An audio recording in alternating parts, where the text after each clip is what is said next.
अपनी तलवारें अब तैयार कर लें, अब आपको लड़ना पड़ेगा। भारत आपका पानी बंद करने जा रहा है, प्यासा मारेगा अब आपको। कि ये धमाके खुद फौज और आईएसआई ने करवाए हैं। होगा क्या? ब्यूरोक्रेसी ने एड़ी चोटी का जोर लगा देना है कि आईएमएफ का प्लान ना हो, वो मुल्क डिफॉल्ट हो जाए। वो कहेंगे मुल्क डिफॉल्ट होने दो, कोई मसला नहीं है भाई, आप पाकिस्तान को डिफॉल्ट करवा दे, लेकिन हम अपने असासे डिक्लेयर नहीं करेंगे।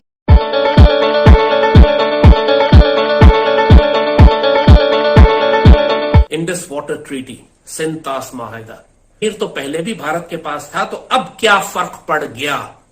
इसी से अंदाजा करें उनकी जहनी माजूरी का। अनफॉर्चुनेटली इमरान की हुकूमत में भी ऐसे लोग थे, और ये बजाते खुद जनरल बाजवा का अपना ये एक बिलीफ था। इन्होंने अफसरों के दरबारों से भी भारत के पास था। आर्टिकल 370 वायलेट करने से क्या फर्क पड़ गया? फर्क ये पड़ गया जो अब आपको इंडस वाटर ट्रीटी में भी नजर आएगा, कि जब भारत ने कश्मीर क्लेम कर लिया, उसने कहा अब ये हमारा है, पाकिस्तान का है ही नहीं, अब डिस्प्यूट खत्म हो गया। वो जो यूनाइटेड नेशंस में आपकी करारदादें थी, जो आपने बायलैटरल डिस्प्यूट्स थे, जो शिमला माहिदा था, तो ये तो वो तो फलाना, सब खत्म हो गया।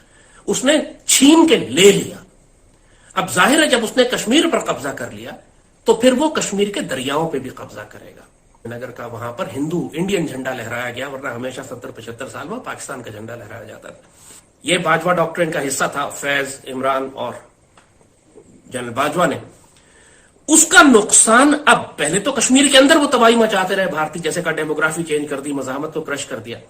अब जबकि कश्मीर की पूरी जमीन वो ले चुके हैं, अब वो आए इस बात पर कि हम पाकिस्तान का पानी बंद करेंगे। वो क्यों देंगे? एक कतरा क्यों देंगे जब वो पूरे कश्मीर को ओन कर चुके हैं कि अब ये हमारा है। इतने दरिया उसने बंद कर लिए हमारे, जो हमारे हिस्से के दरिया थे, जिन पर उसने डैम बनाए, नहरें निकाली, हमारा पानी चोरी करते रहे, और फिर उन्हीं डैम्स को इस्तेमाल करके ये बरसात में पानी छोड़ते हैं, तो पाकिस्तान के अंदर फिर फ्लड्स आते हैं। बरसात में फ्लड्स और हमारे क्रॉप सीजन में पानी बंद कर देते हैं। ये सारा कुछ पाकिस्तान के अंदर पिछले 15-20 साल की गद्दारियों के नतीजे में किया। हमारा जो इंडिया खरीद के ले गया, उसी को खरीद लिया, और वो रिटायरमेंट के बाद कनाडा भाग गया, एज यूजुअल, जैसे ये गद्दार करते हैं सारे, कि माल बनाते हैं और पाकिस्तान को छोड़कर चले जाते हैं। श्रीनगर के आसपास जंग न की तो फिर आपको मुजफ्फराबाद के गिर्द जंग लड़नी पड़ेगी। अब सवाल यह है कि आप पानी के बगैर क्या करेंगे? आपका पानी वो बंद करने जा रहे हैं, चंद माह की बात है, अब वो पानी नहीं देंगे आपको, फिर आप क्या करेंगे? दुनिया को भूल जाइए, इंडिया राइट नाउ, और पाकिस्तान और इंडिया इस वक्त, इंडिया को मौका दिया हुआ है उन्होंने कि जो चाहो तुम पाकिस्तान के साथ कर सकते हो। जो इंडिया सब कुछ कर रहा है किसी कॉन्फिडेंस और गारंटी के साथ कर रहा है। उसको मालूम है कि पीछे क्वाड खड़ा हुआ है, पीछे अमेरिकन है, नेटो है, ऑस्ट्रेलिया है, वो बड़ी बड़ी ताकतों को उन्होंने अपने साथ मिलाया हुआ है, और वो अब खुलकर पाकिस्तान के खिलाफ जो इन्वेजन लेवल वॉर भी करना चाहते हैं, उसमें साथ साथ वो हमारा पानी भी बंद करेंगे। पाकिस्तान को ऐसी जगह लाकर खड़ा कर दिया है कि अब ये हमें भूखा और प्यासा मारेंगे। जंग तो होगी हमारी उनसे, लेकिन अब खून के दरिया बहेंगे, अब खून की नदियां बहेंगी, उस हिमाकतों के नतीजे में कि जो 2019 में जब आर्टिकल 370 वायलेट हुआ था, उस वक्त पाकिस्तान ने रिस्पॉन्ड नहीं किया और प्लेट में रखकर पूरा कश्मीर भारत को दे दिया, यह कहकर कि war is not an option, हमारी मईशत ठीक नहीं है। ये बुज़दिलों और बेगैरतों ने मरवा दिया पाकिस्तान को, हमारा कश्मीर भी ले गए, हमारी इज्जतें भी लुटी, अब ये पूरे बाकी पाकिस्तान को भूखा और प्यासा भी मारेंगे। आपको तलवार निकालनी पड़ेगी। अगर आपने कश्मीर की जमीन के लिए जंग नहीं की, तो कश्मीर के पानी के लिए तो आप करेंगे, और न करें तो भूखे और प्यासे मरेंगे। अब आपकी मर्जी है, कुत्ते की मौत भूखा प्यासा मरना चाहते हैं, या कम से कम इज्जत की मौत, अब आपको लड़ना पड़ेगा। भारत आपका पानी बंद करने जा रहा है, प्यासा मारेगा अब आपको। कि आईएमएफ ने सरकारी अफसरान के असासे पब्लिक करने का हुक्म दे दिया, और खबर यह है कि आईएमएफ ने यह कहा है कि जितनी भी ब्यूरोक्रेसी है पाकिस्तान में, उसके मुल्क के अंदर या आउट ऑफ कंट्री जितने भी एसेट्स हैं उनको पब्लिक किया जाए, उनको सामने लाया जाए, और इसके लिए एक अथॉरिटी बनाई जाए, और वो अथॉरिटी जो है वो इसको पब्लिक करे और सबके सामने लेकर आए। और ये जो बात इसके अंदर की गई है कि आईएमएफ सरकारी अफसरान के साथ से पब्लिक करने पर बजिद, तो बजिद का मतलब है कि क्या इनकार किया गया है? कि ऐसा नहीं हो सकता, तभी वो बजिद का लफ्ज है, वरना बजिद क्या? ये काम जो है ना, अब पूरी कौम को इसके ऊपर लग जाना चाहिए और ये करवा के दम लेना चाहिए गवर्नमेंट से। गवर्नमेंट के ऊपर प्रेशर डालना चाहिए कि जनाब ये डिमांड जो है मानी जाए।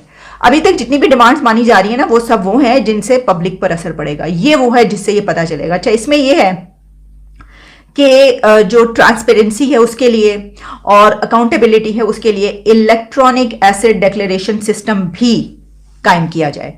और फिर ये भी है कि बैंक अकाउंट्स खुलवाने से पहले ब्यूरोक्रेसी के एसेट्स चेक किए जाएंगे।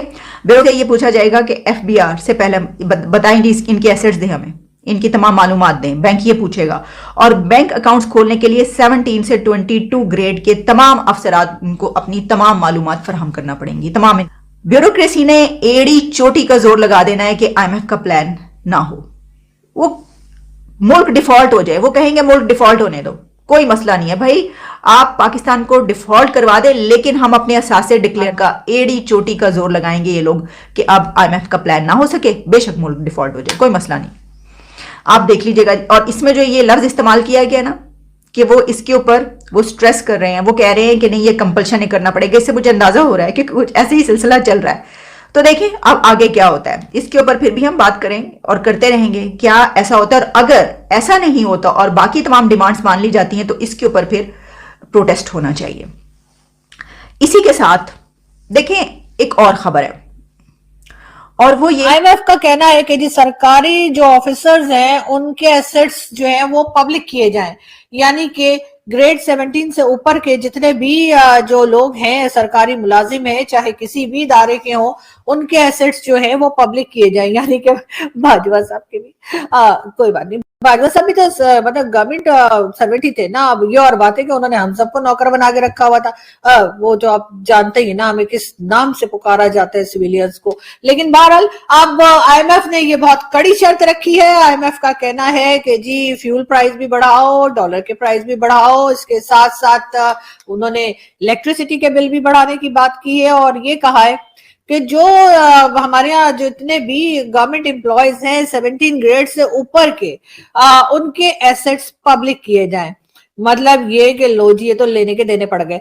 अब जब वो पब्लिक किए जाएंगे तो पता चलेगा इतने पैसे तो आईएमएफ के पास नहीं है जितने ये लोग दबा के बैठे हैं, और कुछ पैसा आईएमएफ को ही लोन दे दें। तो मुझे लग रहा है कि कहानी में ट्विस्ट आने वाला है। मगर ये शर्त बहुत अच्छी है और ये शर्त बहुत पहले जो है ये हो जानी चाहिए थी, कंडीशन बहुत पहले आईएमएफ को लगा देनी चाहिए थी, ताकि यहाँ पे जितने भी छोटे बड़े दरमियाने हर साइज के जो चोर हैं वो फड़े जाएं, और ना भी पड़े जाएं तो पब्लिक को पता तो लगे कि जी आखिर चल क्या रहा है। ये जो मासूम से लोग आके कह देते हैं ना हमारे पास तो कुछ है नहीं जी, हम तो बस ये थोड़े से जी 3-4 या 10 बिलियन डॉलर हमने कमाए हैं, लेकिन वो भी बहुत मेहनत से जी, हाँ जी, इस किस्म की बातें जो करते हैं वो पकड़े जाएंगे। और आईएमएफ वाले इस शर्त से या इस कंडीशन से हटने को बिल्कुल भी तैयार नहीं है। उन्होंने पाकिस्तान को कह दिया है कि अगर आपको पैसे चाहिए, अगर आपको हमारे से लोन चाहिए और जो किस्त आप मांग रहे हैं 1.1 बिलियन की, अगर आपको वो चाहिए या उससे ज्यादा की भी, अगर आपको ये पैसे चाहिए, ये डॉलर्स चाहिए, तो आपको जितने भी आपके गवर्नमेंट एम्प्लॉयज हैं उनके एसेट्स पब्लिक करने पड़ेंगे। और मुझे लगता है कि ऐसा होगा क्योंकि वो मान नहीं रहे हैं। और जब तक आईएमएफ से हमें कुछ नहीं मिल जाता तो जितनी फ्रेंडली कंट्रीज हैं जिन्हें हम फ्रेंडली कहते हैं वो हमें फ्रेंडली नहीं कहते। वो ये नहीं कहते जी पाकिस्तान हमारी फ्रेंडली कंट्री है, लेकिन हम हर उसको फ्रेंडली कंट्री कहते हैं जो हमें पैसा दे रहा होता है। हम कहते हैं जी वो तो फ्रेंडली कंट्री है। जी हाँ, जी हाँ, ये हमने ही ये टर्म निकाली है और हम ही इस तरह की बातें करते हैं। तो बहरहाल वो कंट्रीज भी हमें तभी पैसा देंगी जब आईएमएफ हमें कुछ देगा।